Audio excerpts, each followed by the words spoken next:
이번 주부터 주연절 주간이 시작됩니다. 주연절은 영어로 에피파니라고 하는데 이 말은 헬라어인 에피파니아라는 단어에서 온 말입니다. 여기서 에피는 무엇 위에라는 뜻을 가지고 있고 파니아라는 뜻은 빛을 비추다, 빛나다, 보이게 하다, 나타나다 하는 뜻을 가지고 있습니다. 이 두 단어가 합쳐져서 이루어진 단어가 에피파니라는 단어입니다. 이걸 직역하면 무엇 위에 빛을 비추다 라는 의미가 됩니다. 이 말은 무엇이 표현된 표현이나 혹은 명시되거나 신이 나타나거나 혹은 성현이란 의미로 사용되었습니다. 현대 와서 이 에피파니라는 단어는 통찰 혹은 깨달음, 직관이라는 의미로 사용되기도 합니다. 주연절은 육신으로 오신 예수님을 통해서 하느님이 나타나신, 하나님의 신성이 드러난 사건을 기념하는 날입니다. 동방 박사들이 아기 예수님을 찾아와서 경배한 사건, 그리고 예수님께서 세례를 받으시고 하늘로부터 축복을 받으신 그 사건을 기억하는 절기입니다. 예수님의 고난을 기억하는 사순절까지 우리는 이 시간을 주님이 나타난 주연절기로 지키게 됩니다.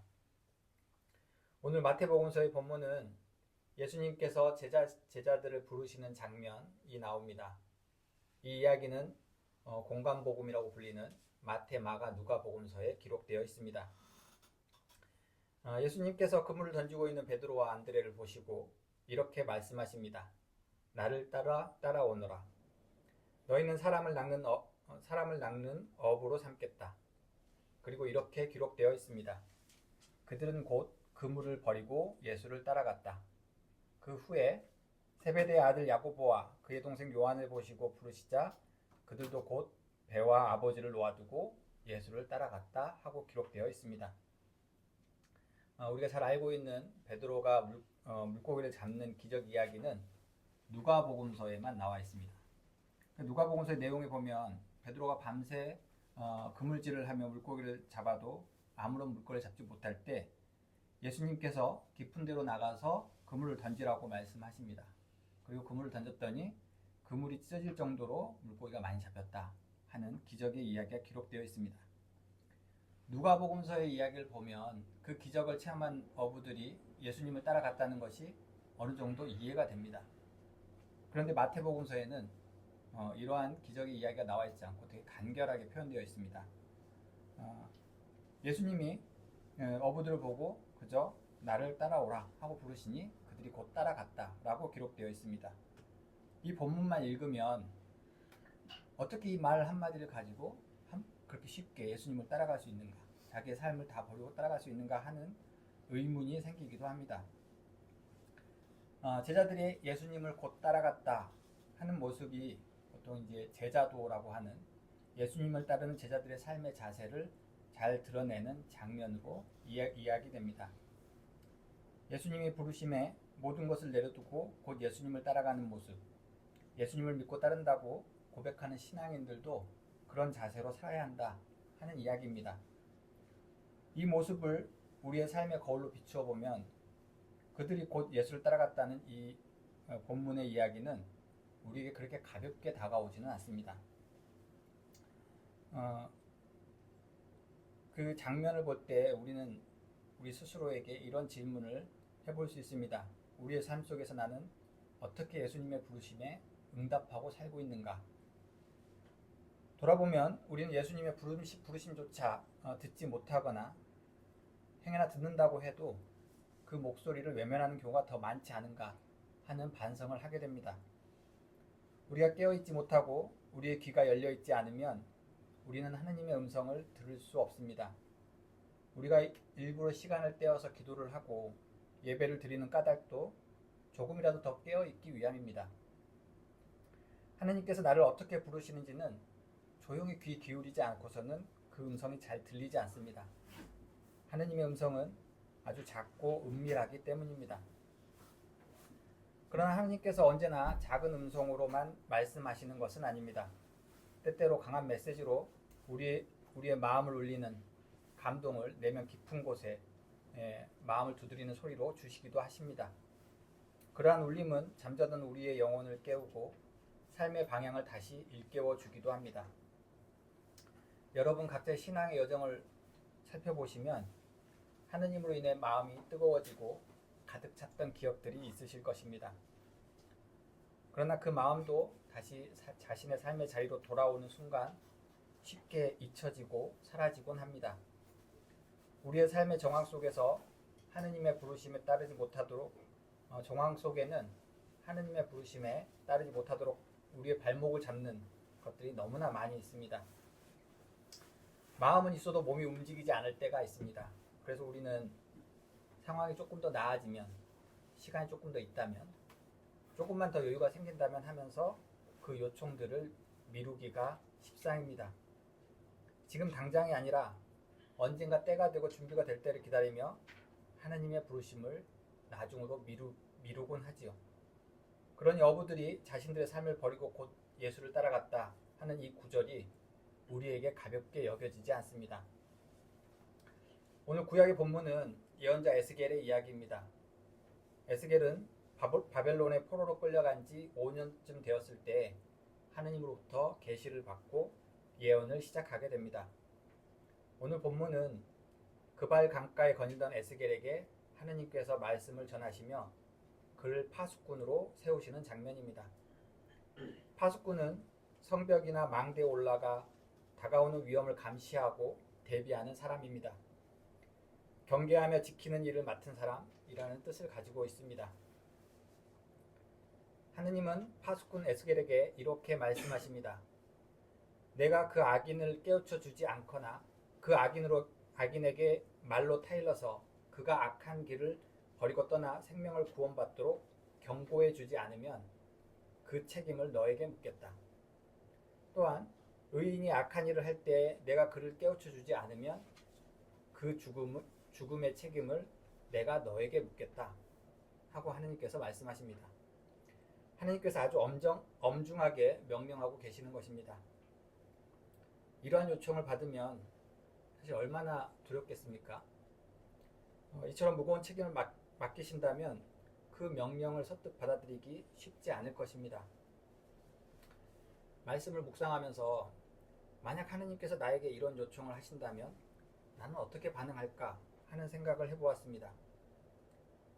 하느님께서 원하신다면 순종하는 것이 맞겠지만 그 결단을 내리는 것이 결코 쉽지는 않습니다. 제가 말씀을 묵상하면서 하느님의 마음과 에스겔의 마음을 함께 살펴보았습니다. 멸망을 앞두고 있는 이스라엘, 그들을 바라보시는 하나님의 참담한 마음을 살펴보았습니다. 이방신들을 섬기며 악행을 멈추지 않는 이스라엘 백성들, 하느님은 그들을 얼굴에 쇠가죽을 쓴 고집센 자들이라고 이야기하십니다. 에스겔 또한 그런 상황 속에서 함께 포로로 끌려왔던 사람입니다. 하느님께서 느끼시는 답답함이 에스겔 안에도 똑같이 있지 않았을까 하는 생각이 듭니다.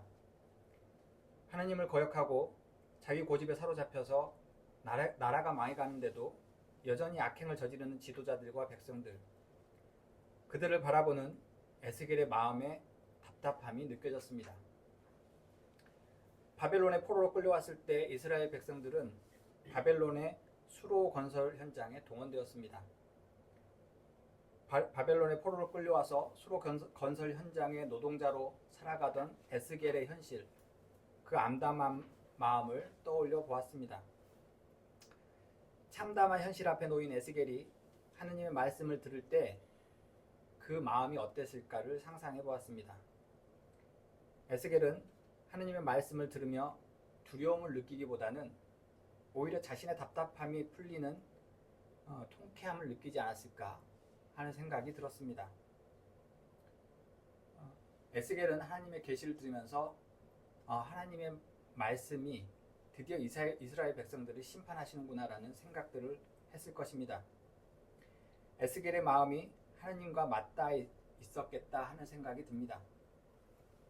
그렇게 보면 하나님의 계시는 에스겔에게 자신의 결기를 세우고 마음을 더욱 단단하게 했을 것입니다. 오늘 마태복음 본문에서 그물을 던지는 어부들이 예수님을 따라가는 모습을 보면 그와 비슷한 모습이 떠오르게 됩니다. 무엇이 그들로 하여금 삶을 버리고 곧 예수를 따르게 했을까? 예수님의 부르심은 그들에게 어떤 갈망을 해소해 주었는가? 가난한 어부들의 마음에 오랫동안 쌓여있던 수고는 무엇이었을까? 하는 질문들을 해보았습니다. 오늘 마태복음의 본문을 다시 읽어보겠습니다. 예수께서 그들에게 말씀하셨다. 나를 따라오너라. 나는 너희를 사람을 낚는 어부로 삼겠다. 그들은 곧 그물을 버리고 예수를 따라갔다. 거기에서 조금 더 가시다가 예수께서 다른 두 형제, 곧 세베대의 아들 야고보와 그의 동생 요한을 보셨다. 예수께서 그들을 부르셨다. 그들은 곧 배와 자기들의 아버지를 놓아두고 예수를 따라갔다. 다시 한번 읽어보겠습니다.